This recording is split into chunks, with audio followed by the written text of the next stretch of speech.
मैत्रिणींनो, रंजना किचनमध्ये तुमचं अगदी मनापासून स्वागत आहे. कुरमुरे घेतलेले आहे. पहा, पॅकेट मिळतं कुरमुऱ्यांचं.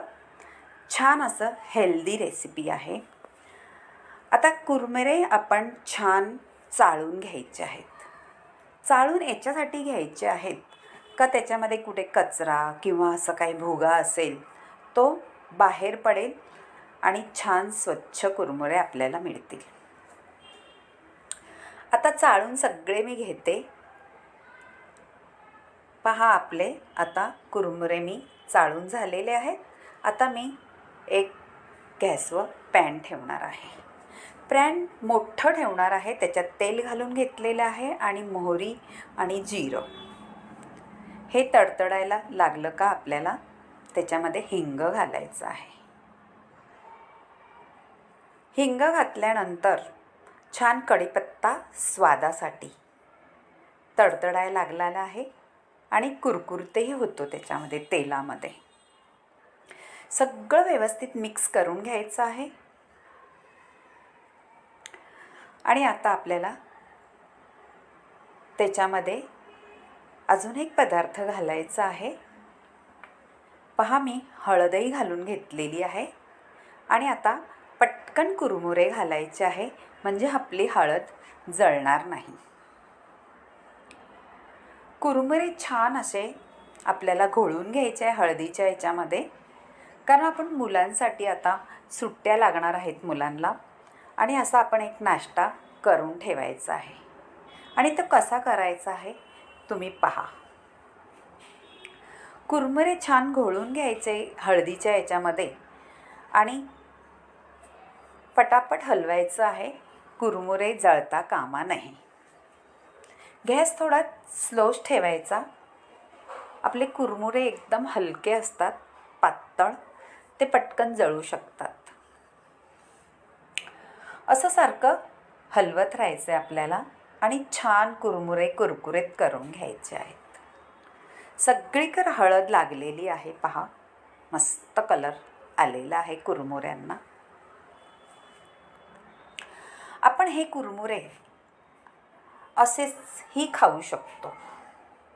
आता मी सगळे कुरमुरे घेतलेले आहे पॅकेटभर, तेवढे सगळे असे करून घेते. अजून एकदा मला करून घ्यावं लागेल कारण ह्याच्यात राहत नाही आहे. झालेले आहेत ते करून. आता हे मी घेतलेलं आहे फरसाण. आपल्याला छान फरसाण घालून घ्यायचं आहे त्याच्यामध्ये आणि मुलांना असं मधल्या वेळेस तुम्ही देऊ शकता. हे असं तयार केलेलं. याच्यात तुम्ही शेंगदाणे किंवा आणखीनही तुम्हाला ड्रायफ्रूट्स घालायचे असतील तळून ते सुद्धा घालू शकता. पण मी बनवणार आहे त्याच्यापासून भेळ. आता छान मी गरम कुरकुरीत केलेले कुरमुरे घेतलेले आहेत. त्याच्यामध्ये घालायचं आहे आपल्याला कांदा, टॅमॅटोही घालायचं आहे. बारीक चिरून घ्यायचं आहे सगळं. आणि ही घेतलेली आहे मी हिरवी मिरची पोपटीवाली, तिखट नाही आहे. कोथिंबीर घालायची आहे छान. आणि त्याच्यात आणखीनही काही वस्तू आपल्याला घालायच्या आहेत. हे फरसाण आहे किंवा शेव वरून अशी भुरभुरायची आहे. आपली भेळीची जान आहे ही फरसाण किंवा भेळ शेव, त्याने खूप छान भेळ लागते. त्याच्यात सगळं आहे. शेंगदाणे आहे, डाळ आहे, शेव आहे, परत असे पोहे आहे भाजलेले किंवा तळलेले. आता त्याच्यावरून मी घालणार आहे मस्त चवीला चाट मसाला. चाट मसाल्याने इतकी भन्नाट चव येते त्या भेळीला. सॉरी, आता हे आपण घालू मीठ.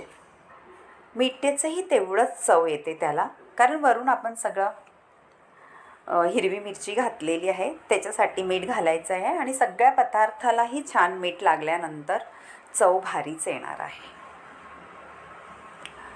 असं सगळं आपण घालून घ्यायचं आहे आणि छान हातानेच आपण मिक्स करायचं आहे. अजूनही आपल्याला त्याच्यामध्ये एक पदार्थ घालायचा आहे. छान आपल्या तोंडाला चव येणार आणि तोंडाला पाणी सुटणारा पदार्थ घालायचा आहे. अगदी उन्हाळ्यामध्ये सहज मिळतो तो असा पदार्थ आहे. ही आहे कैरीची चटणी. आणि ही चटणी आबोडदोबड वाटलेली आहे, म्हणून ह्या रेसिपीमध्ये आपल्या दाताखाली आबोडदोबड वाटलेली चटणी कैरीचं असं आलं का इतकं भारी अप्रतिम लागतं का हा भन्नाट रेसिपी झालेली आपल्याला वाटते. पहा, तुम्हाला असं करून रंजना किचनला लाईक करा, शेअर करा, कमेंट करायला विसरू नका मैत्रिणींनो, आणि सबस्क्राईबही करा. आता आपण छान वाढून घ्यायचं आहे आणि मुलांना मधल्या वेळेस किंवा अशी पटकन भूक लागली तर तुम्ही ही अशी भेळ करून देऊ शकता. मैत्रिणींनो, तुमच्या मैत्रिणींना सुद्धा शेअर करा का तुम्हाला ही कैरीच्या चटणीची भेळ कशी वाटली. अगदी तोंडाला पाणी सुटेल अशी भेळ आहे.